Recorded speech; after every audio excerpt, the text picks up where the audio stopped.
Rec. I want to thank you for joining us for class today. Please remember to consult with your physician prior to starting or changing your exercise regimen. When taking this class, you're going to need a few things. Please remember to first dress for success. You want to wear good, comfortable, well-fitted shoes. You also want to make sure that you're wearing comfortable, flexible pants or bottoms of your choice. A nice, comfortable, breathable, supportive top. And you also want to make sure that you have water nearby. You want to make sure you have a mat or a very big beach towel that you can use for today's class. And you want to also be sure that you are consulting with your physician prior to changing your exercise regimen or starting a new exercise regimen, making sure that it is a good fit for you and for your health plan. Please check us out on all social platforms, to include our YouTube channel, as well as our Facebook page. If you want to check us out a little bit more, you should be checking us out throughout the UMBC website as well. For class today, we're going to talk about injuries, and we're going to talk about how to avoid them. In talking about this class today, I want you to know that what I will be sharing with you is not an all-encompassing talk about all things injury related. Do know that injuries look different in different people, depending on their body types. And if you find that you are experiencing an injury that we do not discuss today, I am going to highly recommend that you follow up with your healthcare physician for more professional help. Okay?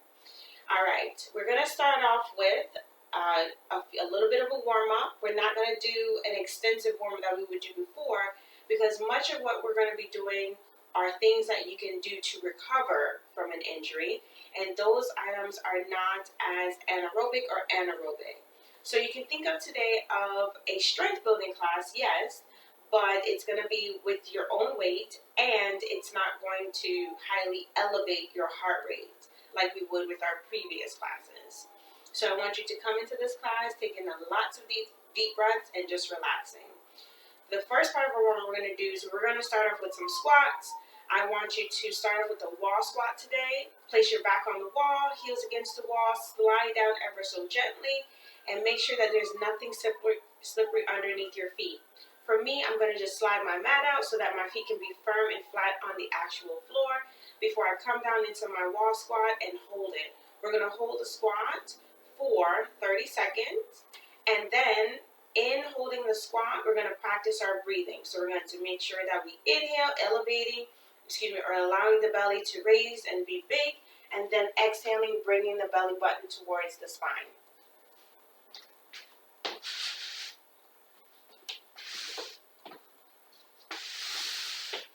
So back up against the wall, and heels against the wall, and then you're going to walk your feet out and slide yourself down, remembering that you can come as low as you want to. You just want to find a place that you can hold and hold it comfortably, okay, with mild discomfort, and hold it for at least 30 seconds. So right here, I'm at about a 45-degree angle or so, 55, maybe on the 60-degree angle side, and then I'm going to come down to a 90-degree angle when I hold it for the second round.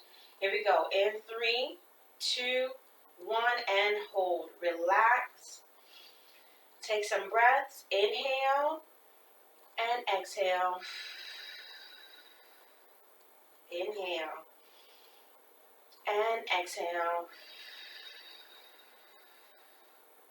Relax your shoulders. Bring them down. Don't hunch and bring them up to your ears, creating even more tension. Just relax. Taking my class, I want to encourage you to play background music if you choose to keep you motivated and keep you encouraged. That is your choice. You don't have to. It is an option though. And keep going. We have 10 seconds.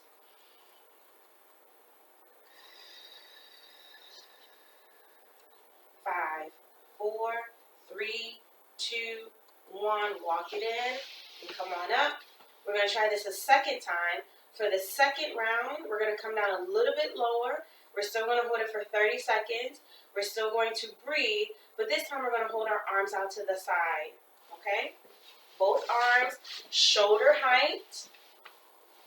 And here we go. Walk it out to your place of mild discomfort, minor discomfort. When you get there, take a breath and then hold your arms out against the wall. Shoulder height, and 30 seconds starts now. So both of these are gentle ways to warm up the muscles that we're going to be incorporating today. In our legs, we're warming up the thigh muscles, the hamstring muscles. We are also warming up the muscles around our ankles and our calves. We are also taking breaths, getting our abdominal muscles engaged, and letting them know that there's work coming. Now, we are not making ourselves breathless with anaerobic warm-up or to prepare us for an anaerobic workout, but we are preparing our body with our warm-up for the exercises that we're going to do today. 5, 4, 3, 2, 1. Come on up. Good. All right. We're going to do this a third time, but this time we're going to come down as low as we can. Okay? If you're able to get your glutes to the floor, that's fine. That's not like a squat, actually. But what we're going to do is we're going to stretch the muscles around the knees as well as around the thighs. If that position makes you completely uncomfortable, then go back to the squat that makes you feel most comfortable. And with our arms this time, we're going to hold our arms straight out in front of us, okay? So I'm first going to come down into my low squat, as low as I can to the ground. Now I'm going to hold my arms out. And I'm going to breathe. 30 seconds starts now. So don't hunch. Shoulder height with your arms. Notice my fingers are also spread. My wrists are neutral. That means no floppy wrists, as if I'm showing off my manicure. My head is against the wall. And I'm just breathing and enjoying the stretch. You might feel a minor burning sensation in the front of your legs and in the back of your legs, specifically around the thighs and the hamstring and the knees. And again, we're just warming up the legs.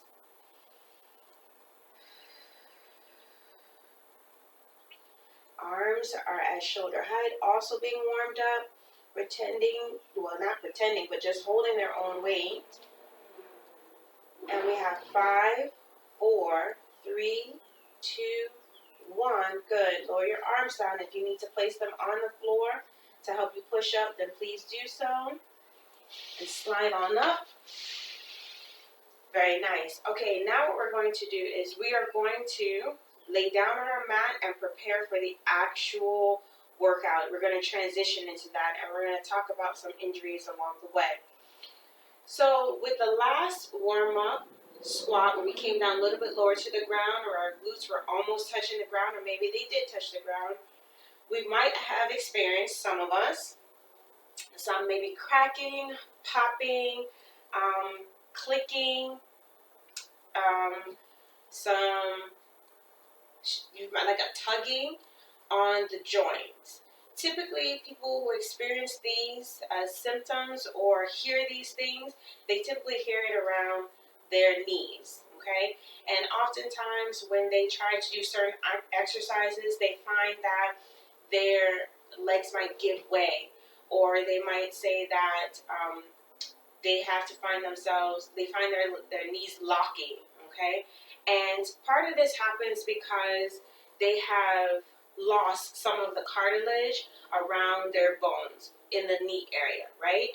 So that happens because there's been damage to those cushiony areas, all right? So that synovial fluid that helps those two joints move smoothly around each other, it's now gone, or it's very, very thin.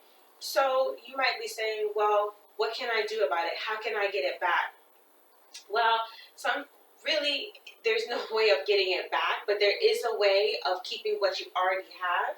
And there is a way to work around and strengthen the muscles around those areas so those muscles can contribute to the movements that you're going to do with your knee joints and not make it as painful, okay, or have you exhibit as much clicking.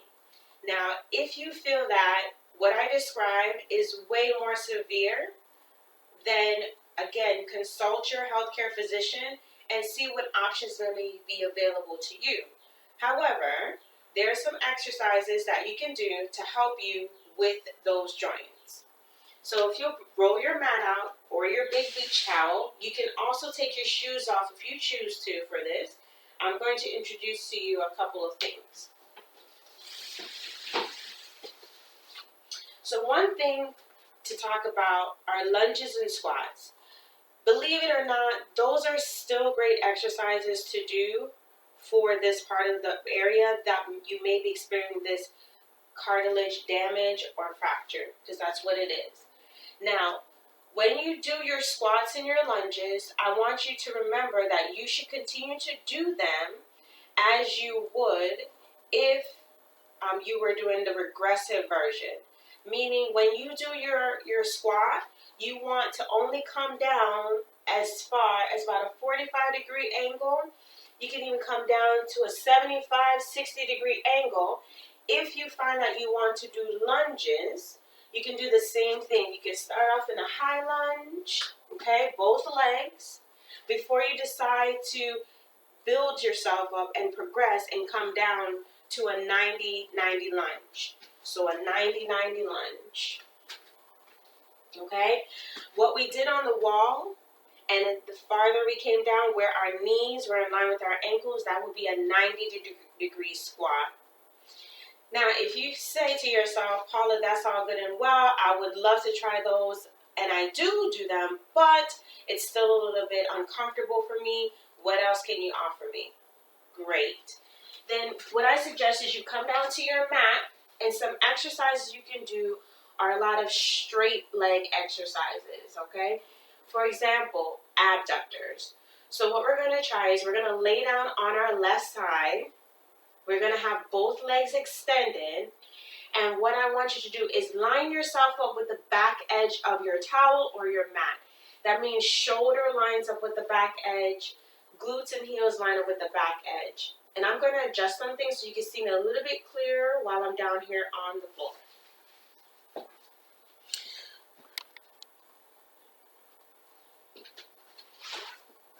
So when I say line up with the back edge, just to see the color difference between my shirt and the mat, you are going to make sure that your shoulder lines up with the back of your mat. Your glutes line up with the back of your mat. Your heels line up with the back of your mat. Okay? Shoulders line up with the back, glutes, and heel. Okay?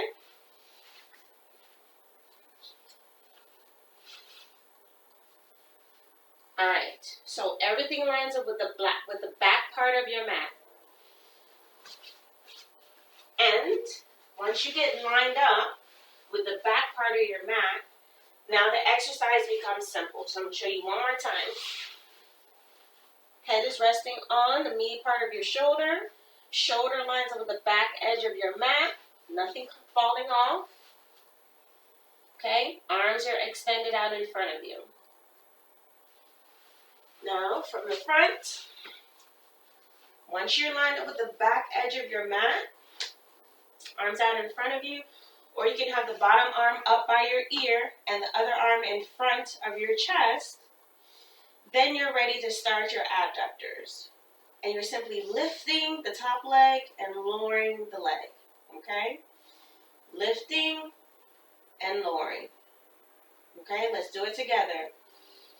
Lift, lower. Lift and lower. Okay? Remember to keep count. because you want to do the same amount of exercises on the opposite side of the body, keeping your body balanced. We're going to do 4 more on this side. 4. Now 3 more.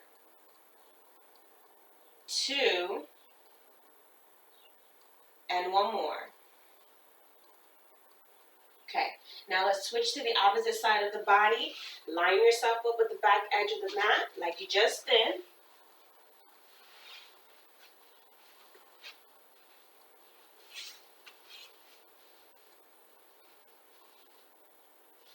Okay, all right, let's start together on this side, okay? And let's lift and lower, okay?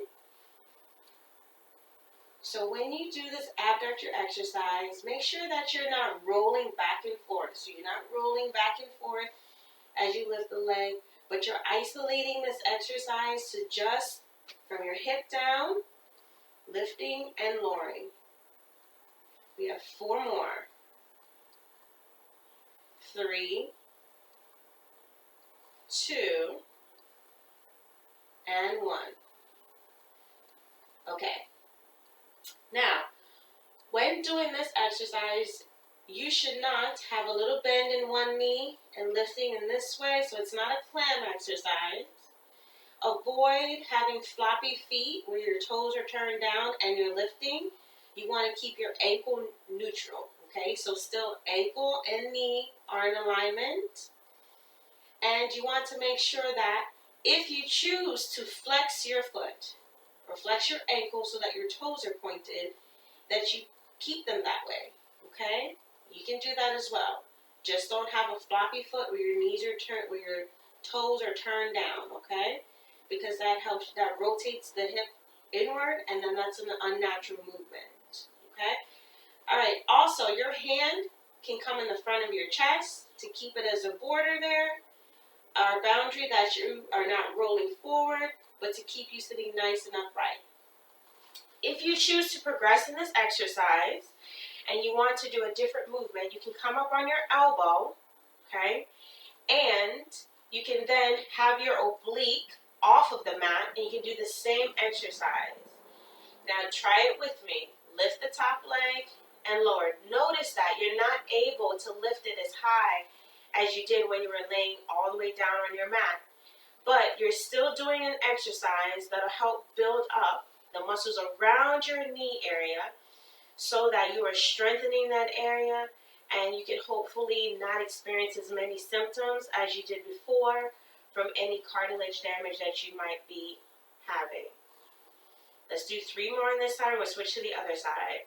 3, 2, and 1 more. Let's switch to the other side. Now, the great thing about exercises like this, there is an option for you to do them even while you're sitting at your desk. And I'll show you that.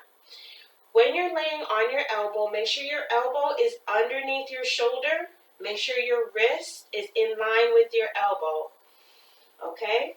All right, let's do that exercise again. Notice my hand is still in the same place. All I did was bend my arm at the elbow, place my elbow on the mat, and come up.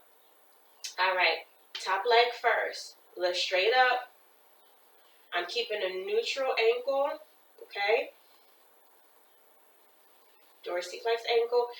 But if I wanted to, I could point my toes. We're going to do 4 more on this side. 3,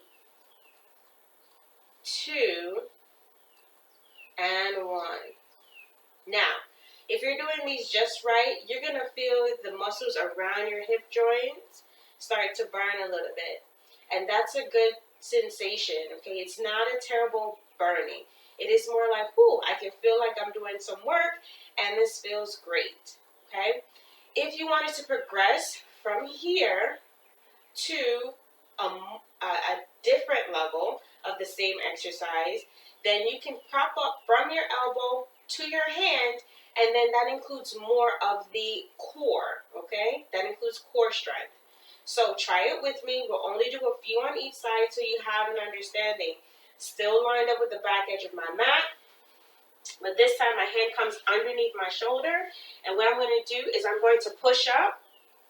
Okay? And now I'm going to put one hand on my hip and I'm going to lift. All right?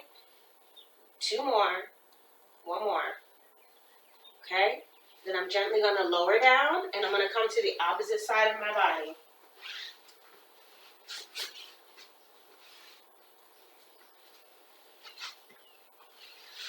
And if you're not up for doing this progressive part of this exercise, feel free to go back to the elbow if you like that better, or to lay down and do a few with us, with those who want to do this portion, so that you're just not just resting, but you can do something with this as well. So my hand is coming underneath, and I'm going to push up. My hand is on my hip, and I'm going to lift for 3. Hold your balance. 2. Don't roll your chest forward, and 1 more. Good. So my chest is open. I'm still in line with the back edge of my mat. I'm just elevated. And then lower down. Very good. If you wanted to try this at your desk, you could. And I'm going to show you while I'm sitting on my bench to mimic a desk chair.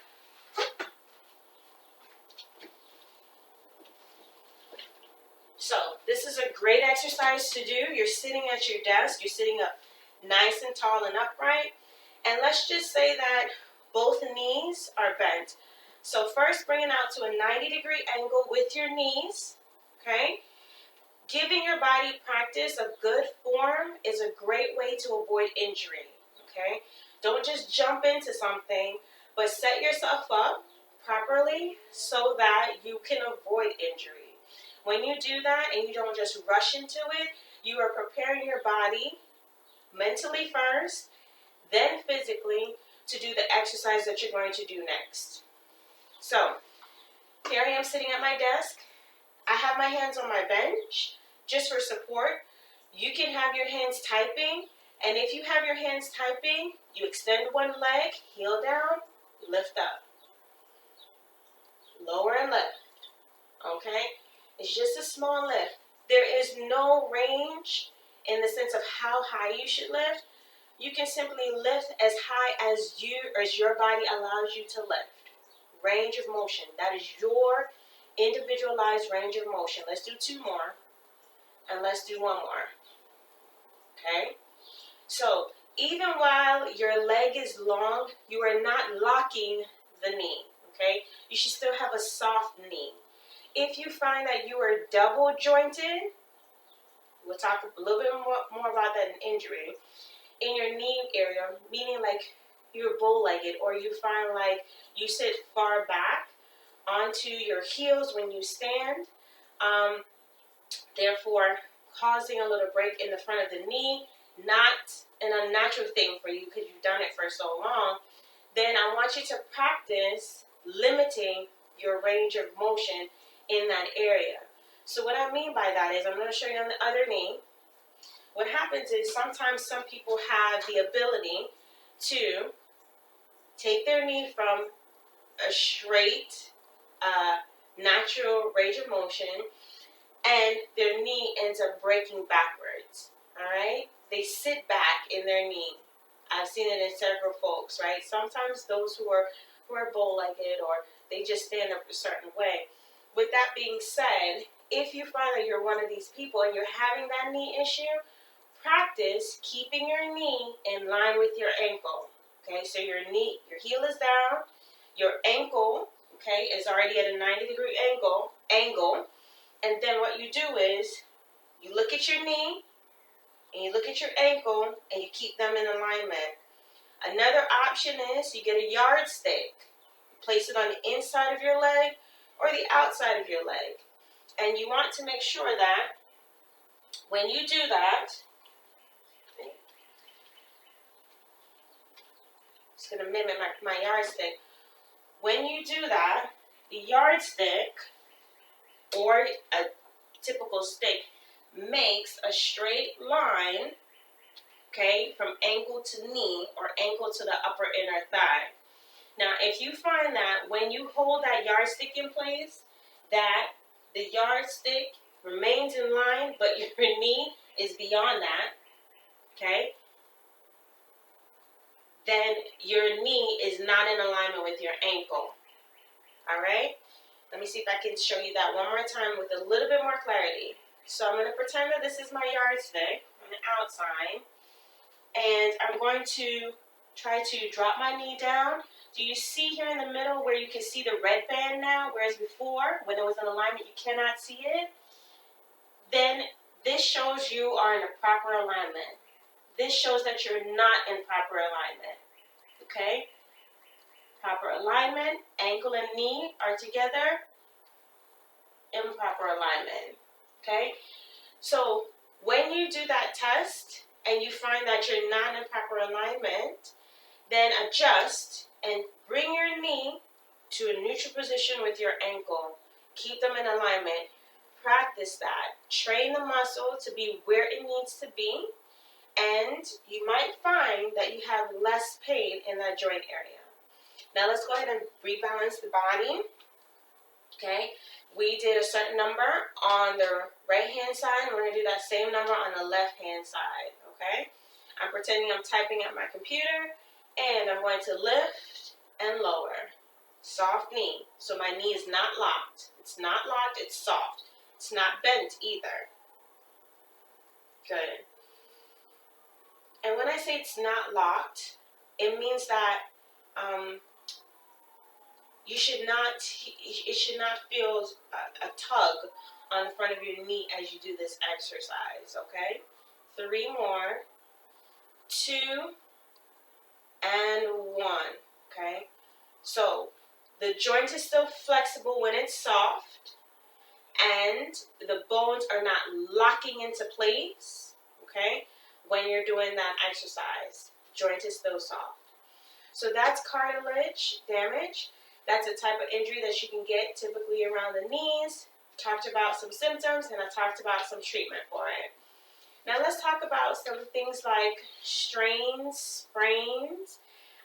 We're going to talk about those things because those are typically exercise or injuries that you can get, but you can heal on your own.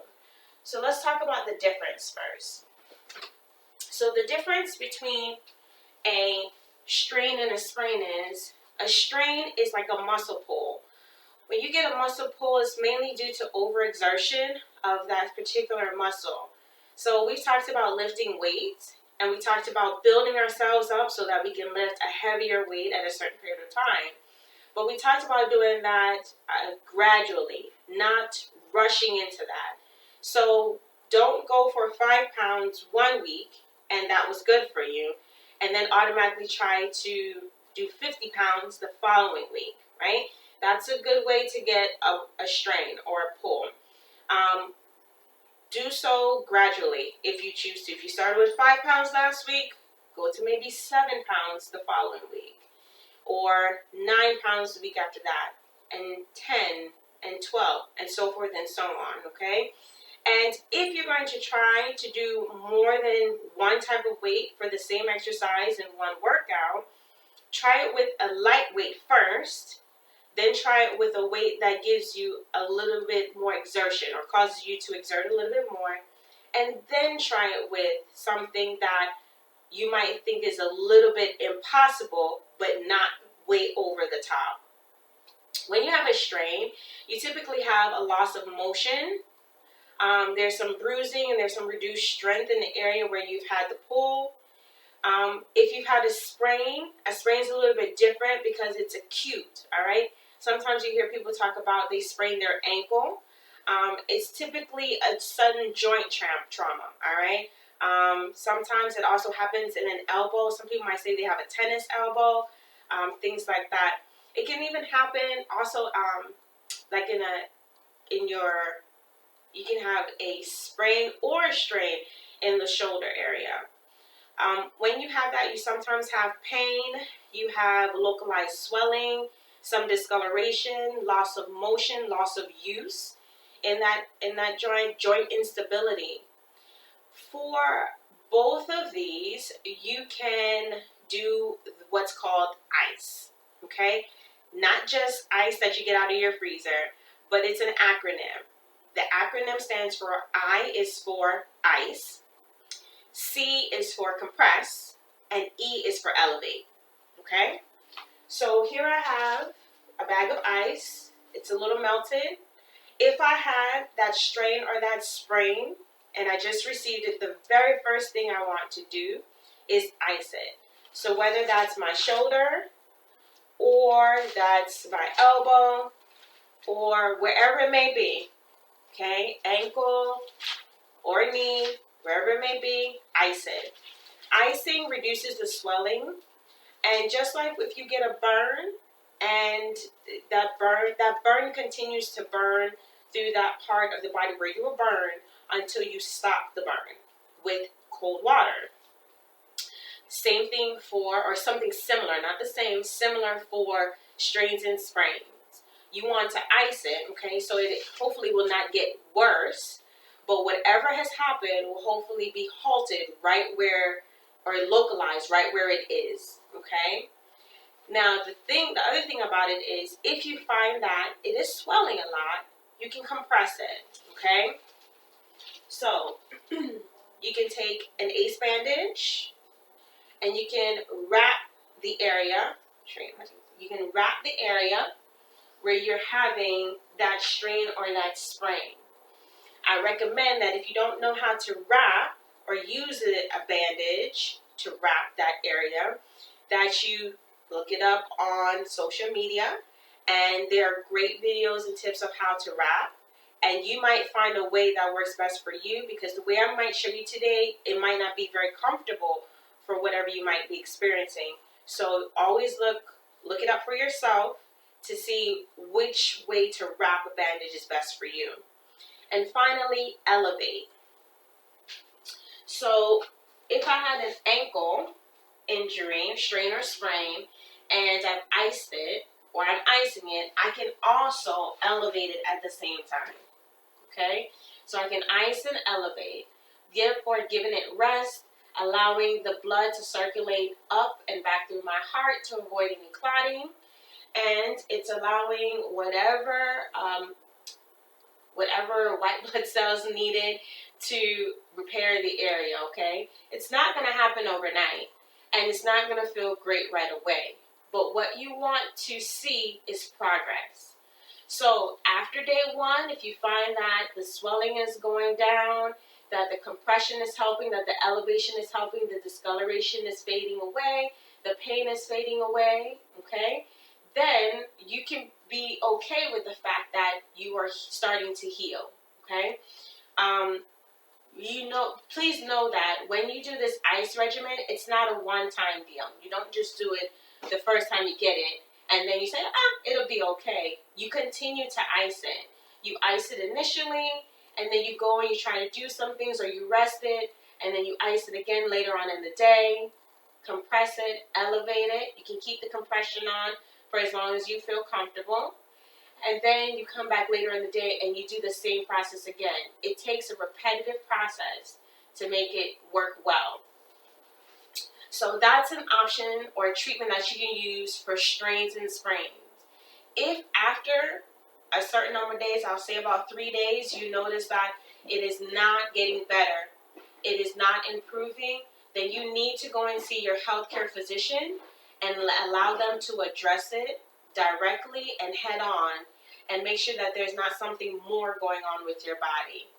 But initially, you can try some ice, some compression, and some elevation to help you with minor and acute strains or sprains related to exercise. All right, the last thing I want to talk to you about are fractures, okay? Fractures can happen in the bones. It's typically like a little tear in the bone. The symptoms can be pain when you're even resting, progressive pain, localized swelling. You can also just have the same pain in the same area. What you need to do is you definitely need to consult your physician, because that may require a little more than just ice, of course. And you want to make sure that it's not something severe. But when you are cleared by your physician, you can do some low impact exercises, some regressive exercises. So some regressive exercises are the ones that we just did, some straight leg lifts and lowers, or we call them abductors. You can also try some bird dogs, okay? So just as a reminder, hands underneath the shoulders, knees underneath the hips, and you can do it with me. You're going to extend the arm and the leg, hold, bring it in, and extend, bring it in, and extend. Let's switch sides. You're going to hold it up, extend, bring it in, and extend, bring it in, extend. One more, in, and extend. Bring your hands underneath your shoulders. You can do some back stretches. So the cat, you want to inhale and you want to exhale and round your back, pressing your palm into the mat. And inhale, come back to flat back. And exhale, round. Come back into a rounding position. Palms are pressed into the mat. Inhale, come back to flat back. And exhale again. And come back to flat back. One more. Round your back again. And come to flat back. Very nice. All right. Those are a few things that you can do. You can do arm circles is the next option. Whether you're kneeling or standing, I'm going to kneel for you so that we don't have to do any adjustments for me. Then with the camera, then arms out to the side, palms forward. You can circle forward, keeping good form. You can circle backward. These are low impact exercises. Nothing too strenuous. You can lower your arms down and lift them up to the side like we did in our warm-up. We just held them here, but you can make it a repetitive motion, lower and lift.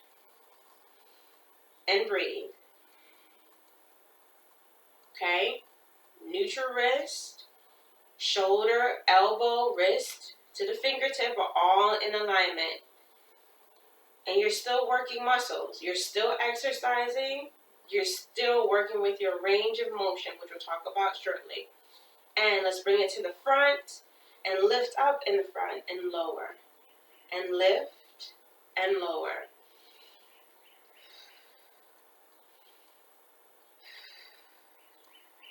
Keep breathing. And two more, and last one. Good, and lower your arms down. You can even make it where you are circling, so circle up and circle down.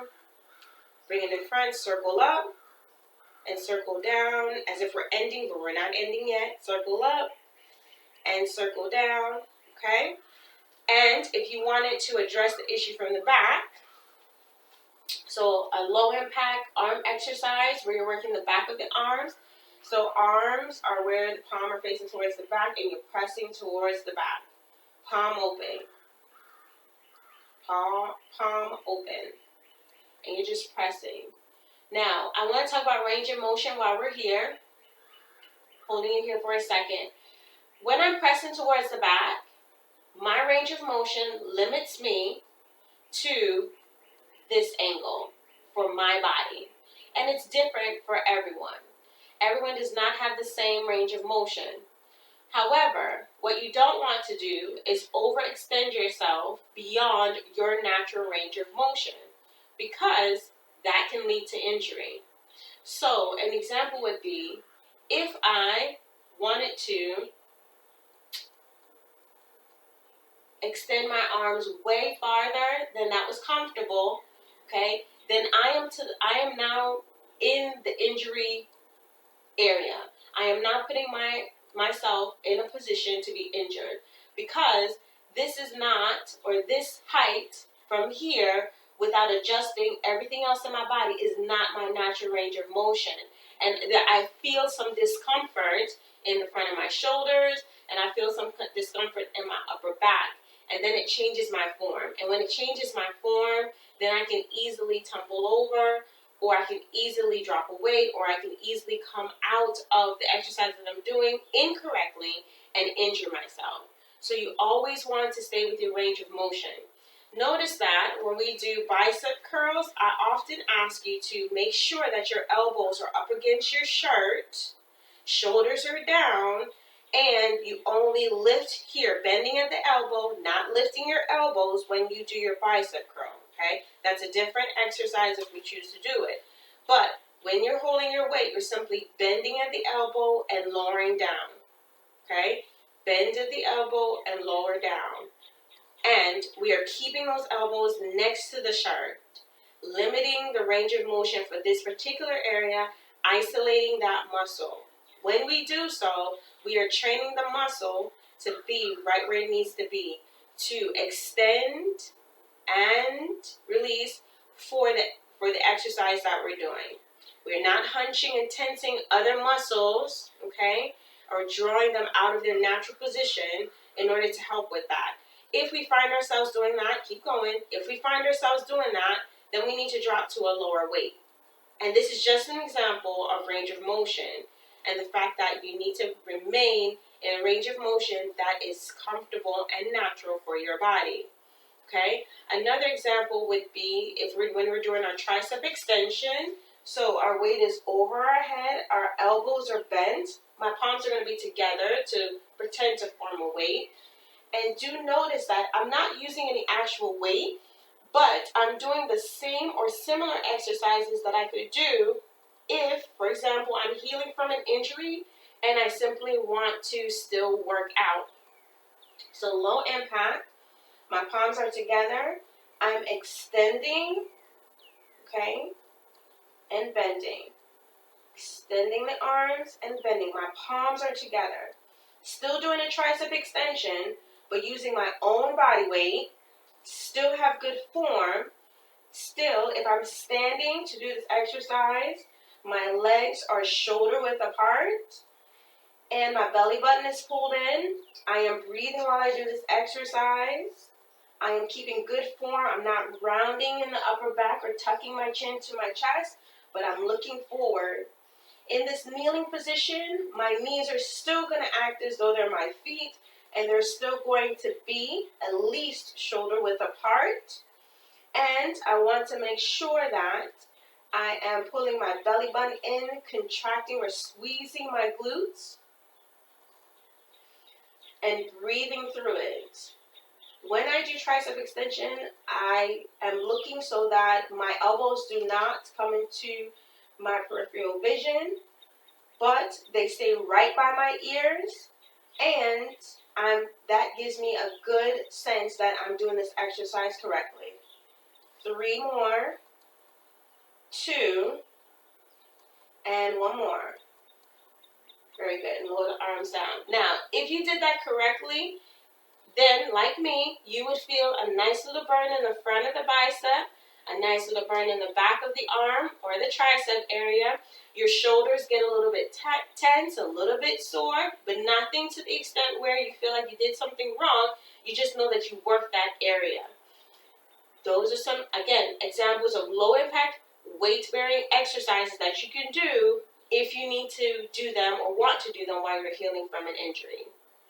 A couple other things I want to reintroduce to you. I've shown them to you before, but I want to show them to you again. So these thermobands are great bands to use for your shoulders if you are, again, healing from an injury and you want a little bit more than your body weight, but a little bit less than a hand weight. These thermobands are great to use. The closer the hands are together, if you choose to do an exercise with your shoulders, as I'm going to show you, is the harder it is. The tighter it is and less range of motion. The farther out you are is the easier it is, okay? So let's just say you wanted to do an exercise where you are strengthening your chest muscles and you want to open your arms up. So you want to do like a fly. Then what you would do is you can come to a standing position or kneeling position or even a seated position, arms extended out in front of you, and test it first to see how far you want to go. You can also use another type of stretchy substance for this if you don't have a thermoband. An example would be, but it is not limited to, if you had a pair of knee highs or pantyhose, okay?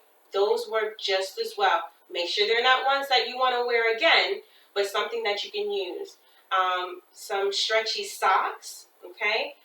Also, if you had some form of a belt, sometimes some people have a belt that is just a fashion belt that goes over clothing. It could be like a waist trainer style of belt, but it can also just be a fashionable belt. Again, make sure you don't want to use it again, and that would also be a good option. But pantyhose are my favorite. So arms out, and then you're just going to open up the band until the arms are fully extended at your sides, and then pull it in gently. Now, some people may make the error of thinking, oh, I don't need to control it when the band comes back inward. That is not true. You do. You need to control the movement when you open up your arms, and you need to control the movement when your arms come back in together, okay? Open control, close control. Open control, close control. Now, if you find yourself saying, okay, that's great, Paula, but I want a little bit more, then what you can do is you don't have to come in as far for that exercise, but you can simply limit the range for which you're doing the work. So, for example, you were first coming out to here, but you may decide, okay, now I want to progress from here. Then you can make it into a pulsing movement. So small inward, outward movements. Inward, outward. And now you have an upper back or behind the shoulder exercise. You have a little bit of a bicep and a forearm exercise as well. Okay? So we're adding pulses, and then we're going to bring it in. You could do the same thing. Repeat that same motion. You can also bring this band behind you.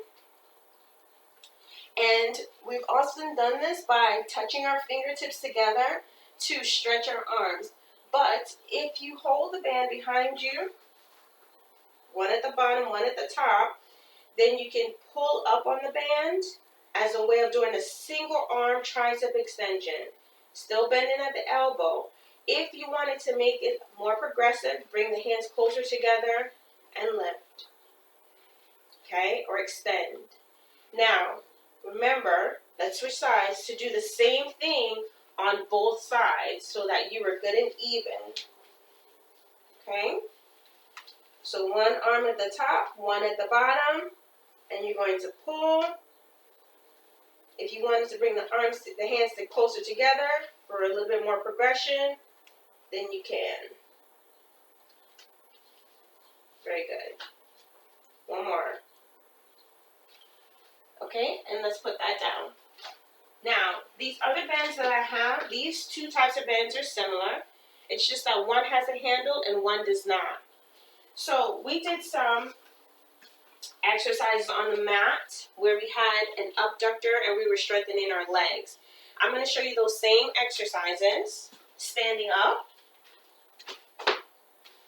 And I want to remind you that these bands come in varying tensions.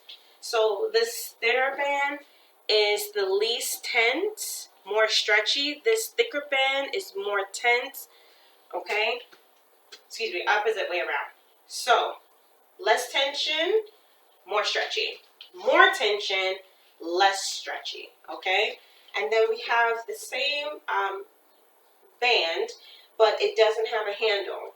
So, if you wanted to do a weight-bearing exercise with this and you wanted to have the bands to hold on to, you can use one leg or two, place 2 feet, still hip distance apart. You can do squats with these bands. So you would squat down and come on up.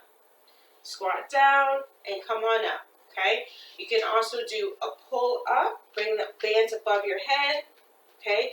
Or you can do a squat and pull up, okay?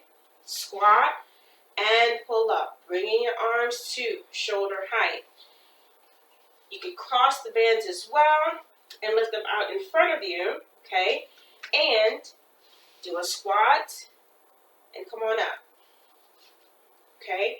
Still low impact exercises that are total body workout that can help you to not only heal your injury, but keep you fit.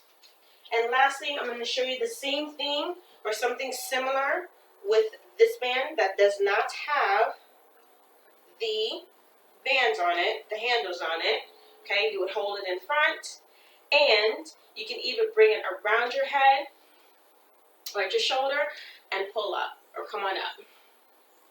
Okay? And the same exercises I did with the band, with the handles, are the same ones I can do with this band without the handle. I just find the ones with the handles are a little bit more comfortable. If you don't have the bands, don't worry. You can use, again, pantyhose. Get enough of them together, tie them together, and use them, okay, as your stretchy material. And if not, use your own body weight. It works just as well. So if you'll take 3 breaths with me, we'll close on out, knowing that we did a great job learning about injuries today. Come on down, inhale, and exhale. 1 more, 2 more, inhale, and exhale. And 1 more, inhale, and exhale. Great job today. Be sure to keep moving. Make working out or just movement a daily part of your life. And I want to congratulate you on all that you're doing up to this point. You're doing a great job. Keep it up, and I'll see you next time. Bye for now.